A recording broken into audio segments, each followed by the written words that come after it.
whatever niche topic you might be into, and you might think like, oh, nobody else cares about this.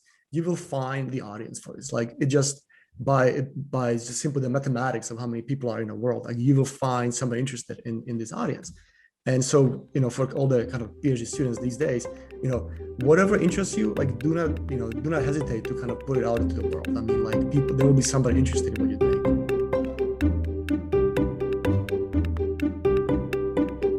Welcome to the Personal Finance for PhDs podcast, a higher education in personal finance. I'm your host, Dr. Emily Roberts. This is Season 10, Episode 15, and today my guest is Dr. Lubos Brieda, a PhD in aerospace engineering who is now a full-time consultant in the aerospace industry. Lubos' solopreneur journey during grad school started with blogging about scientific computing and a part-time job at NASA on top of his assistantship. Lubos gives great advice on how to start consulting as a graduate student and how to transition it into your full-time job after your PhD, emphasizing making connections and choosing the right structure for your business.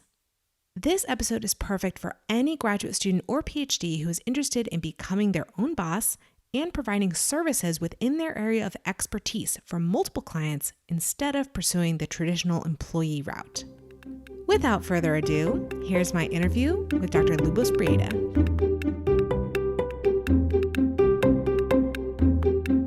I am delighted to have joining me on the podcast today, Dr. Lubos Brieda. He has a PhD in aerospace engineering from George Washington, and he is now self-employed, analyzing spacecraft plasma propulsion and contamination control. So he's going to tell us a lot more about that. That is the subject of our interview today, how Lubos became self-employed during graduate school and how that became his full-time thing after graduate school. So those of you who have aspirations to become your own boss or become entrepreneurs, this will be a really interesting conversation for you. So Lubos, will you please introduce yourself to the audience a little bit further? Well, thank you, Emily. Thank you for having me. So yeah, again, my name is Lubos Brieda, and I have a bachelor's from Virginia Tech and also a master's from Virginia Tech in aerospace engineering. And after I finished my grad school, my master's, I worked for 3 years at the Air Force Research Lab at Edwards, California. And then after working there for some years, I basically realized that I would like to go back to school and do something more, have the opportunity to actually be my own, researcher, my own investigator. And this is something that a PhD would kind of allow me to have this role. And an opportunity came up to go back to the East Coast into Washington, D.C., and I joined a program at the George Washington University. And during that time, I basically started doing a little bit of a consulting on the side. And after I graduated, this actually morphed into my full-time job. And so I've been essentially I never had a real job except for the 3 years thing between my master's and my PhD. Because since, from the time I graduated with my PhD, I was essentially working for myself as my own boss for its own, pros and cons. Yeah, it sounds like a smooth transition. We'll find out more about that right now. So I understand that this whole self-employment thing started with blogging. So can you tell us more about why you started blogging during graduate school? Yeah, so it kind of did. It was sort of like a little bit of a split. So actually what happened was the reason I ended up working at AFRL is because Air Force Research Lab was funding my graduate work at Virginia Tech. And so when I came in, I developed some code, some simulation program for the Air Force. And so when I moved over to AFRL, I worked on the code a little bit more and helped develop additional features. And so when I left for a PhD, there was still the need for me to essentially kind of provide consulting, services to AFRL because I was the primary author. So when some questions came up, I would help out with that. So really my first experience with consulting was actually doing this sort of hourly work for AFRL. But at the same time, I also kind of realized that there's this huge gap in the scientific computing field between what's really available in, let's say, textbooks that will introduce only the basic equations for how some solver should be written, and then in the journal papers they only discuss the kind of the outcome of it, basically saying we use this technique and we got these nice graphs.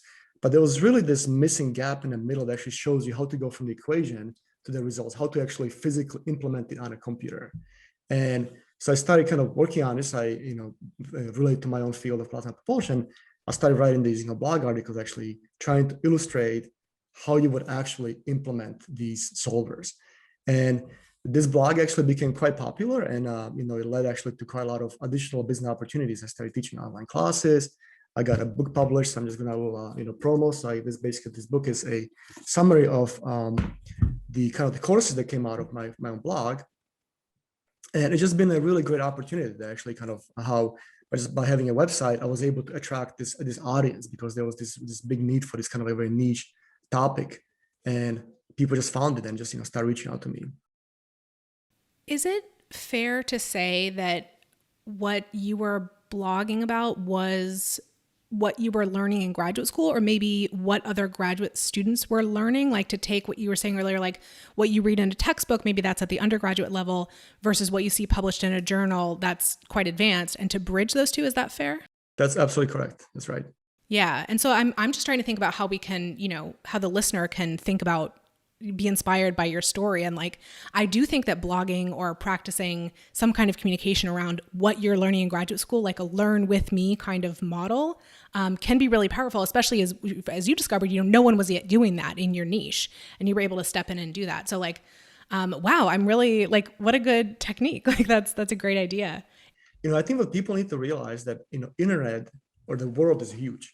So I think really what the internet allows us to do is that whatever niche topic you might be into, and you might think like, oh, nobody else cares about this, you will find the audience for this. Like it just by just simply the mathematics of how many people are in the world, like you will find somebody interested in this audience. And so, for all the kind of PhD students these days, whatever interests you, like do not hesitate to kind of put it out into the world. I mean, like there will be somebody interested in what you're doing. You just told us a few different ways that you ultimately monetized this, the subject that you were blogging about and so forth. I was just wondering which of those you actually did during graduate school, the teaching or the courses or the whatever, what you just listed. Right. So that was actually another kind of side of this. So, I mean, I do blogging, but really the blogging is really more just a way to actually get real customers. So my real income is not from blogging. It's not from courses. I mean, I've made, like up to now, probably generate something like, $80,000 from the courses alone, but that's, over like, many years. But my main income is actually from government contracts, from actually doing like real analysis for customers. And what really the blog allows me to do is that, people find me and people say, hey, this person has a set of skills that I might be interested in. Let me hire this person to do some contract work. So, I mean, that really is my primary source of income, even up to this day, that I support quite a, large number of clients, I have, clients from like NASA, Air Force, all the primary aerospace companies. And, they come to me and, we get some little contract, some statement of work written down, and then I, do some analysis for them as needed. I think that's really, really good information for the listener, especially like, I don't know. I think I became maybe a little bit too enamored with the online entrepreneur space where people are all about like selling courses and selling ebooks and selling these like passive products. But really the fastest way to get a business off the ground is selling services. And you've done both of this, but you're being transparent now that, yeah, the bulk of your income comes from the services side rather than the, passive income side of things, which I think is very totally typical. So how is it that you got this? Well, I mean, it sounds like you had a consulting client from, your employer prior to starting your PhD. How did you land your first consulting client aside from that company? Yeah, so there've been actually a few, but really the main contract. So also when I was doing my PhD, I took a side job and I started working at NASA Goddard in Maryland. And I was working there as a like a part-time employee, kind of was still in school. And while I was at NASA, I managed to get quite made a lot of connections with a lot of people. So basically, the reason I was brought in is because a friend of mine that actually used to work at AFRO with me, he got a job at NASA. And he identified a certain need for a certain skill set, something that I was, really good at. So it's something that, he really didn't have the time to work on. And so he identified me as somebody who could come in and actually help NASA Goddard, with this particular, need that was there. And so I came in and I, worked on this project. And during this, it kind of led to meeting a lot of people at NASA. And so at this time, I was working as a government contractor to one of the contracting firms. So maybe your listeners, maybe in the aerospace field, are more familiar with this, but a lot of work in centers like NASA or so many of these research labs. is actually done by contractors.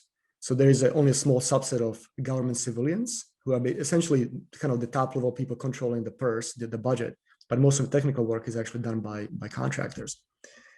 And so I came as a contractor, and with the understanding that when I graduate, I will, my salary will essentially increase to a more competitive range, because I came in as just kind of like was better than, McDonald's money, but I was really not making like what you would expect to make as a PhD engineer, which is fine when I was in school. It was just, a bit of extra spending money for me.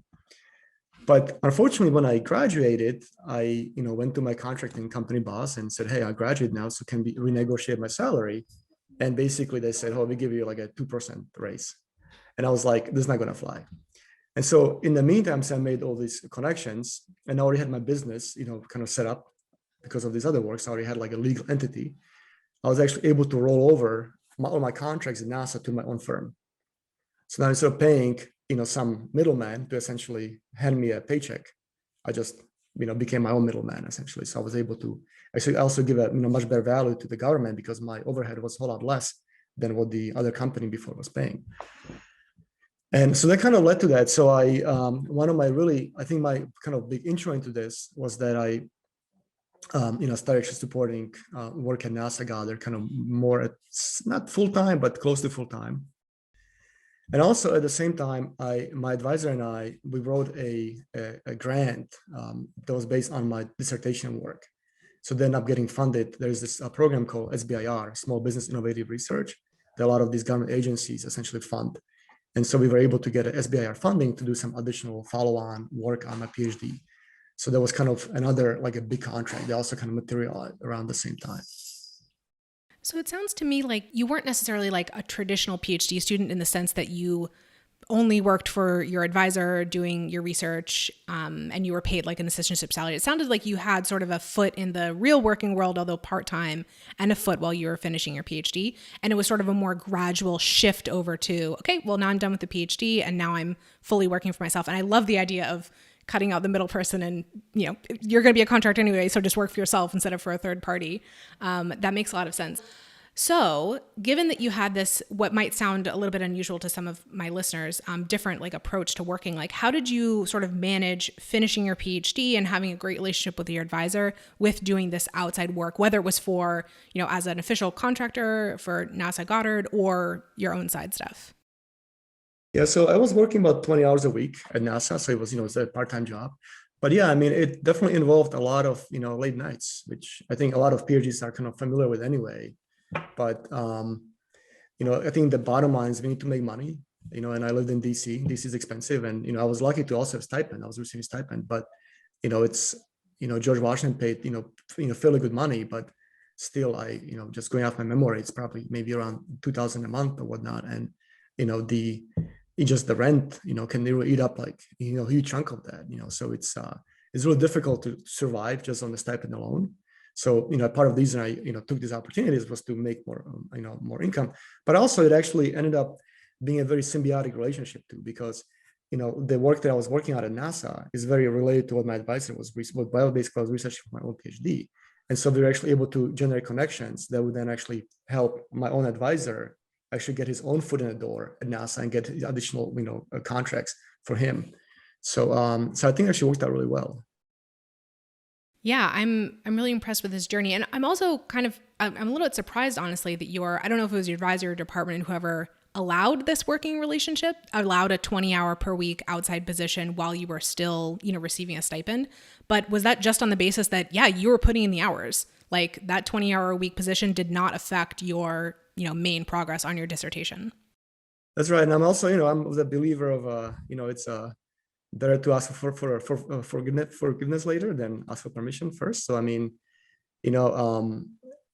I was essentially paid for doing my 20 or whatever 40 hours a week of doing like RA work, and I was putting that in. So anything beyond that, like as long as the advisor doesn't have a concern with it. I mean, there's the department after all is really there just to essentially funnel the money right between and make sure that everybody's getting paid, and all the PI is getting the funding from external sources. But in the end, as long as my advisor, the PI who actually has the funding is, happy with your output, then it just worked out really well. Yeah. I mean, it sounds like, I don't know if this was the initial pitch to your advisor, but this ended up helping your advisor as well, your outside working relationship. So it was a whole like symbiotic thing, like all around, which is really great to hear. So you said that one of your main motivations for, taking this job at NASA and then also doing the side hustling was to earn more money because DC is an expensive place to live. What did having these other, outside sources of income do for your finances in graduate school? Well, I mean, it definitely helped. I think I was a little bit privileged in the sense that when I finished on my schooling, I really didn't have a lot of student loans. Essentially, most of my loans were actually stemming from my undergrad, from my freshman and sophomore year. But still, I was kind of, I guess glad that I was able to, with this extra income, I was able to keep making payments if needed, or at least maybe save some money. And I didn't have to essentially tap into more debt. So I was able to do my whole PhD without actually taking on any additional debt on top of what I had. Yeah, that makes a ton of sense. Emily here for a brief interlude. If you are a fan of this podcast, I invite you to check out the Personal Finance for PhDs community at pfforphds.community.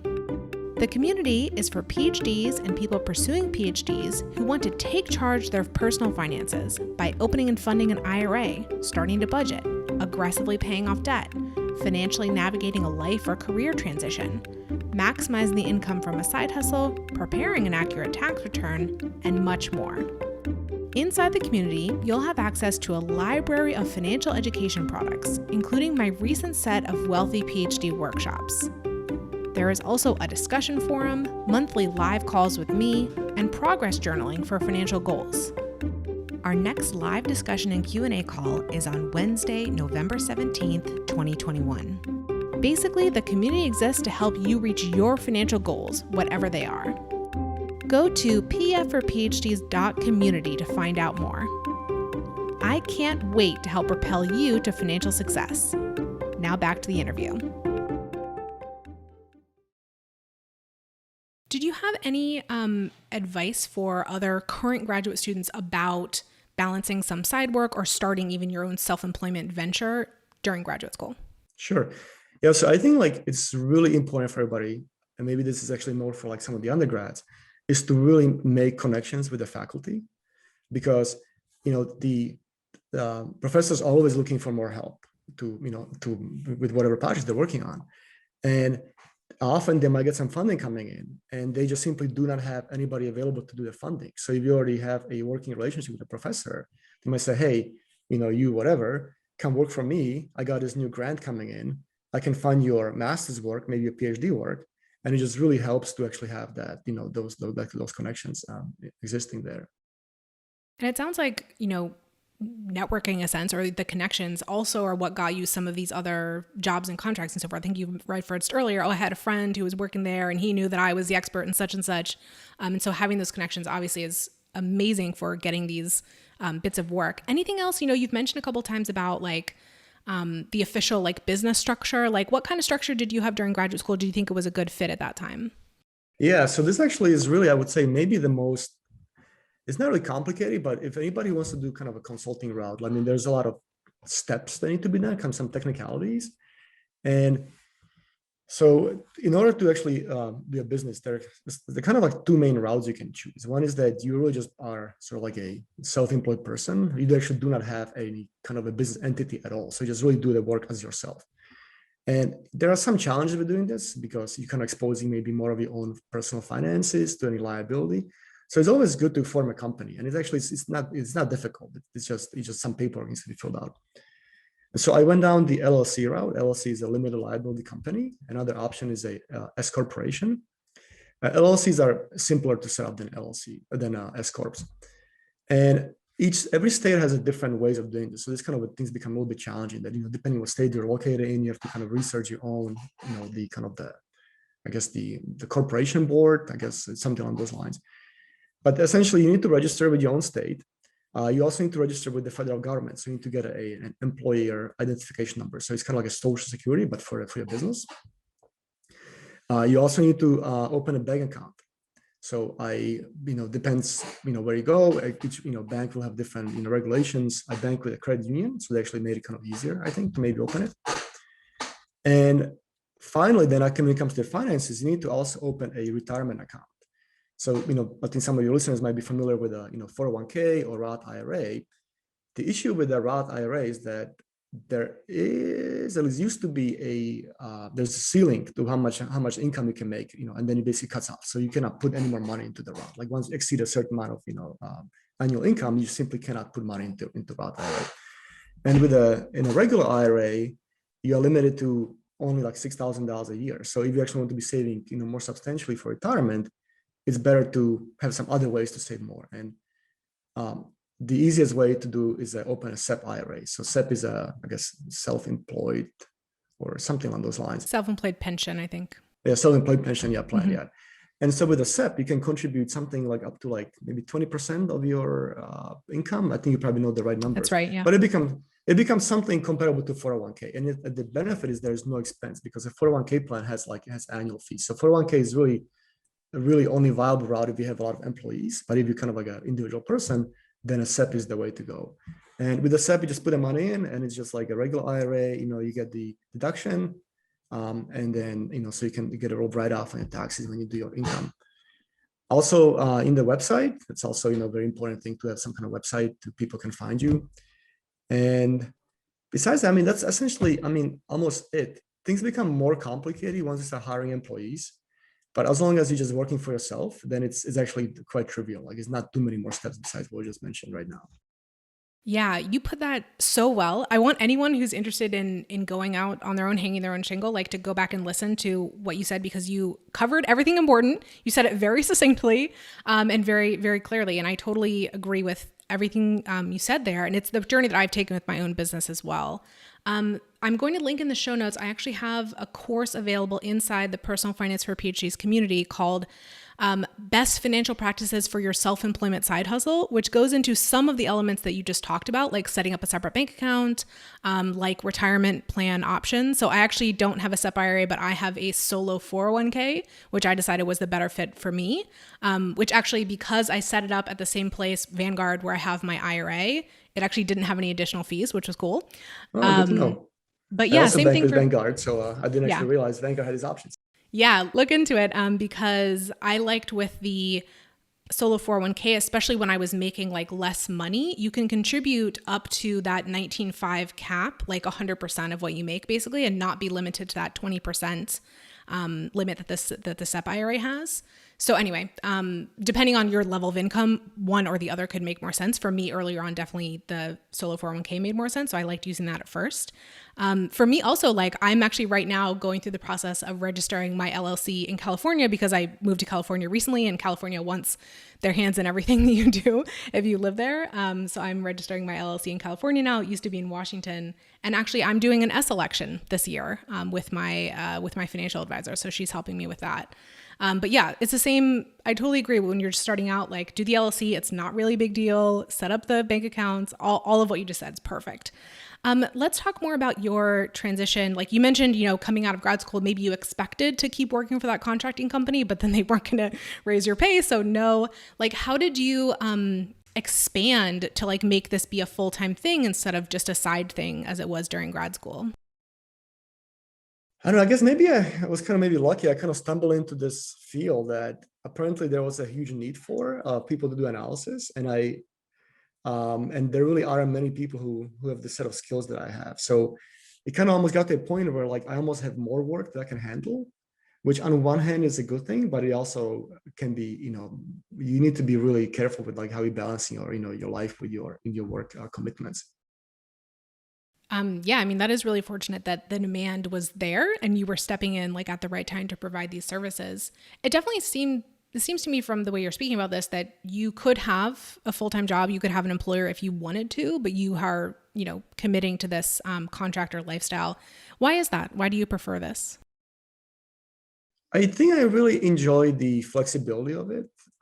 So I've been actually working from home like long before COVID came. And I do enjoy the fact I get to work with many different customers. So I kind of get like an insight into what's happening and, I kind of, get to see like, they get to work on many different missions as opposed to, let's say if I work at, let's say NASA Goddard or another NASA center, I might be working only on one mission. So you get to see, one mission from build to launch, which is great, but sometimes it's good to actually, learn more about more things happening. So it just kind of gives you more insight into the world. But there is one big downside, and that is that working from home, like by yourself, it does become, you kind of start missing that a little bit of the kind of face-to-face interactions. And so actually I took a job, a year and a half ago at the university. So I also teach at the university, and I, basically took this job so I actually have a chance to, interact with students and actually kind of try to, teach them some of the stuff that I learned myself. And just kind of have more like the kind of face-to-face interactions with, other faculty and, more people in the academia. So I think it's important that even if you do work kind of for yourself, is, try to find the balance a little bit and actually try to like interface with other, colleagues kind of in your same field, just so, kind of have the kind of back and forth a little bit of discussion. Yeah, I have found the same thing. And thankfully I've made some good, like kind of online contacts through my business who I can have, they're not literally my colleagues, but kind of have a collegial relationship with them, which is really, really lovely and definitely, is a needed outlet when you're self-employed. Is there any other advice that you want to add about, being full-time self-employed? I would basically, I guess, say like, do not hesitate to try this out. And also like, I think that people should realize that, PhD is really just a way to open a set of doors that maybe wouldn't be there before. Like, and it may not be really for everybody. Maybe not everybody wants to open the door, but having a PhD really gives you the credibility to kind of be your own independent researcher. So I don't, I've met a lot of people, brilliant people who only have a bachelor. So in no way I'm knocking down any other degrees. Just because someone has a PhD doesn't mean they're necessarily going to be, smarter than somebody who doesn't. But at the same time, by having that, little PhD after your title, it kind of makes it more, people kind of trust you a little bit more. So if you maybe like a new person and you want to kind of get into consulting, just the fact you have the PhD will give you a little bit more credibility. And so if there's anything you're interested in, do not hesitate. And I feel like now, especially with the internet, there's really no need to have this sort of a standard career path. You go for a PhD, then you do a postdoc, go to faculty. I mean, there are many, many opportunities to be an independent researcher. A lot of, now there's a lot of private funding coming out. Let's say in my field, in the space environment, the space industry. Maybe 5 years ago, all the money was coming from the government entities, from NASA, maybe from the DoD. Now there's a lot of private, venture capital coming in. So there are all these companies being formed all over the place, and everybody needs some kind of analysis to be done. And so if you have a set of skills, don't box yourself into this whole like, postdoc faculty route, because there are many, many other opportunities available. I love that advice. That's perfect. A perfect way to end this interview, aside from our standard last question. And I loved hearing sort of the arc of your story here from, just starting a blog about something that interested you and what you were learning in graduate school, and it blossomed into this whole like full career, which is amazing. And I'm so glad to hear that you're so gratified in that. So the question that I ask all my guests at the end of our interviews is, what is your best financial advice for another early career PhD? Would you please share that with us? It can be something that we have touched on already in the interview, or could be something completely different.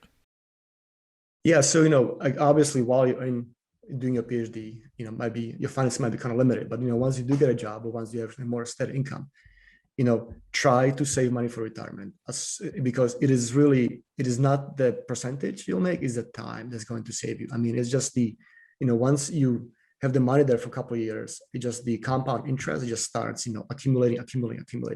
So the earlier you can start with saving for retirement, the better. And, for a lot of people, it's like, oh, I'm going to put it off. I need to buy a car. I need to buy other things. But, please do that as quickly as you can.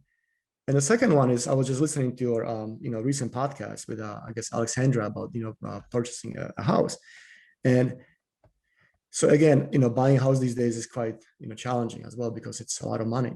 But at the same time, my wife and I, we bought a house, a little townhouse, maybe 3 years ago. And I was very, very hesitant to buy any property for like many, many years, because it's just such a huge, huge expense. But it was a really great decision, because what I kind of didn't really realize before is that mortgage is really a forced saving, especially now with interest rate being so low, and we're actually able to get into a 15-year loan. My monthly non-principal payment is about $800. So even though my mortgage is about $3,500 I pay every month, out of that only $800 goes to the bank. The other one is the left hand pays the right hand. So I'm essentially just paying myself, so it's like the remaining $2,700 or whatever. It is really just me taking money and just putting them into equity of the house. And so it's really a wonderful way to accumulate a lot of net worth, pretty fast. Yeah, I totally agree. That was wonderful advice. Lubos, thank you so much for joining me for this podcast today. I had a fantastic time with this interview, and I hope it's going to really help out some grad students who aspire to a career similar to yours. Well, thank you very much, and good luck to everybody.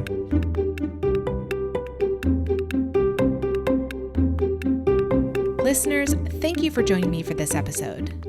pfforphds.com/podcast is the hub for the Personal Finance for PhDs podcast. On that page are links to all the episode show notes, which include full transcripts and videos of the interviews. There is also a form to volunteer to be interviewed on the podcast.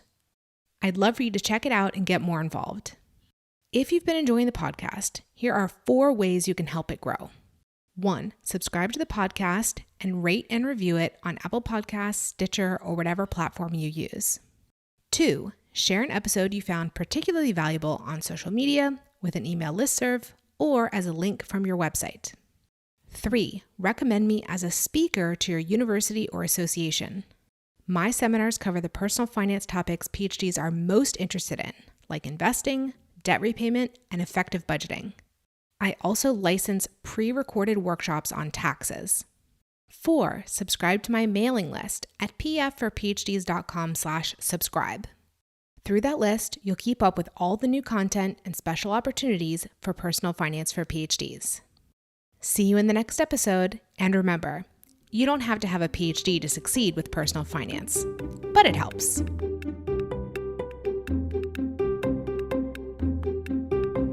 The music is Stages of Awakening by Poddington Bear from the Free Music Archive and is shared under CC by NC.